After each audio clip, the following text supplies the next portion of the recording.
As Commander players, we likely face a common problem. Picture this.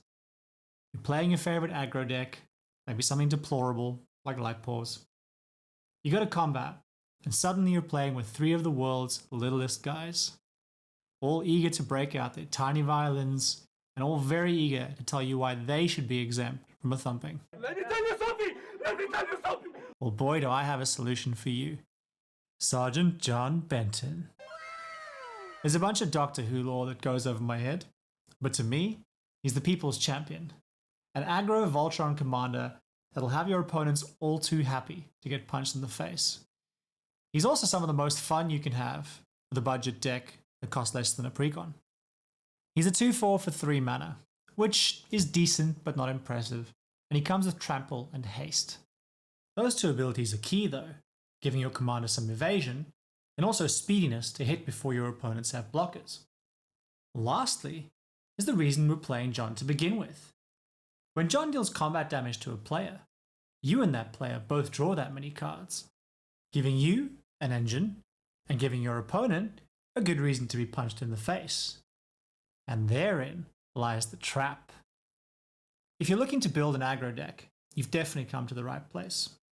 But even if not, everyone needs that last game of the night deck where you're on a clock and you don't want to sit there for 3 hours as everyone goes board wide pass.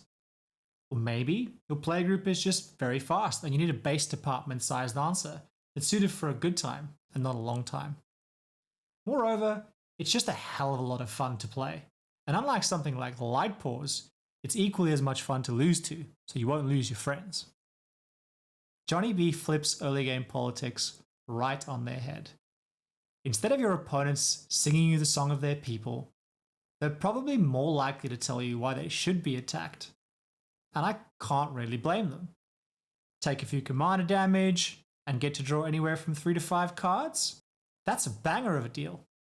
That'll put them ahead of the others, draw them into the juice, or perhaps just save them from land screw. The overall theme of the deck is pretty simple. It's a Voltron deck. You want to play your commander, then turn them sideways with reckless abandon. Ideally, you want to win the game faster than you can subscribe to this, my brand new commander deck building channel.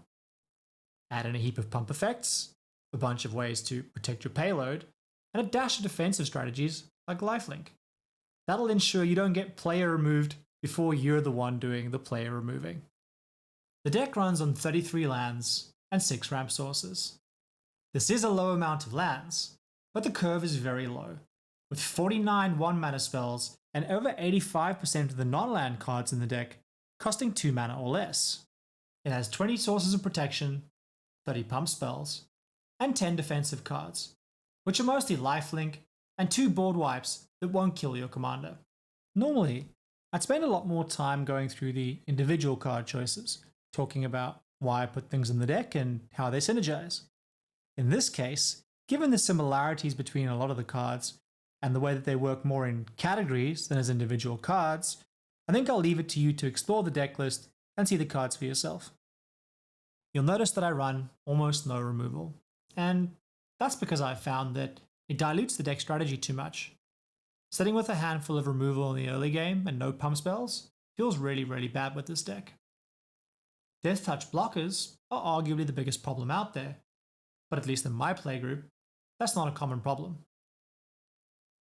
There's also no infinite hand size enablers, mostly because they're redundant. You might think you'd need them in a deck that draws a lot of cards, but you won't have enough mana to cast everything, and you're just going to draw 10 cards on your next turn anyway. Increasingly, I find myself looking for fun, novel, and lesser played cards, and not just playing the same cards in every deck. I especially enjoy cards that are good in some decks, but not in others. In this deck, you're going to find a whole bunch of cards that synergize incredibly well and that you might not have seen elsewhere. I'm not going to ruin the fun, and will let you find them for yourself if you decide to play this deck. I love tuning decks, but I don't think it's really worth upgrading this deck much beyond the list that I've got here. And that's mostly because I think you'll run into diminishing returns. One can add a whole bunch of cards, and it's not necessarily going to make the deck more fun, or even that much more powerful, but you'll spend a whole bunch of money. On the flip side, there are some cards you can add that will make the deck much stronger, which I think will lead to people feeling the deck's oppressive and they won't want to play against it. That to me defeats the whole object of the deck. It's fun for me because it's aggressive, but people still want to play against it. When piloting the deck, I find the most important aspect is getting John out early and keeping him protected. The deck has more than enough pump effects to ensure that you will connect and will do damage, and that the card advantage snowball will start rolling. And once it does, it's very hard to stop.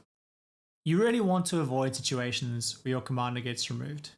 This is, after all, a tempo-based deck, and breaking that tempo is probably this deck's biggest weakness. Most opponents aren't going to sacrifice their early turn to kill John at sorcery speed, so you're probably okay to tap out to play him on turn 2 or 3. If, however, you suspect anyone in your playing room might tap out at sorcery speed to kill him, hold back for one turn and play him up with mana and a protection spell to protect him.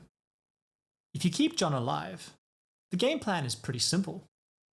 You'll want to turn cardboard sideways, engage in lots of fun politics, do all of the damage, and draw over 9,000 cards. Whilst simple, this game of Commander Chicken, where you rapidly change from your opponent's angel to their demon, is exactly why this deck is so much fun. People love drawing cards, and they'll usually back themselves to find more removal than you have protection.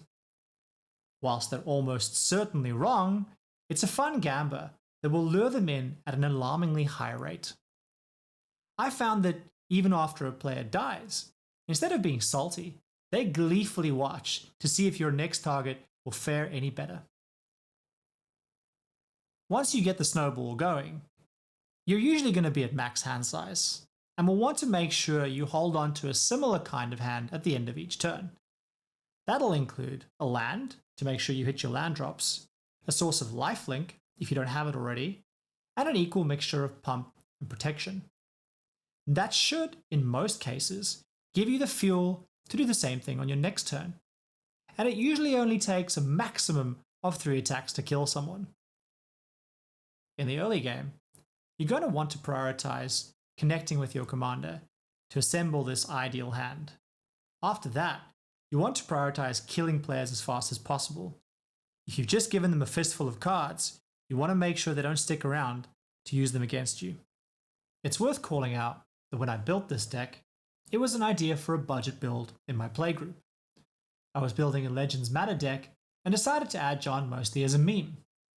When I saw what he could do, it was a light bulb moment to make this build focused around hitting early and hitting often. I've since seen other people talk about this type of deck, but this is my build without so much as even looking at EDH Rec. You could definitely make this deck cheaper, and you could also make it a lot more expensive. But I think this is the sweet spot. It's tuned and powerful, but not oppressive, either on your friends or your wallet.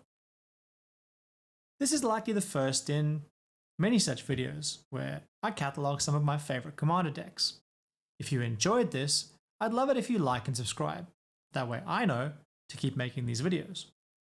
Lastly, if you think there's some cards that I've missed, or perhaps something that would help the deck, by all means put it in the comments below.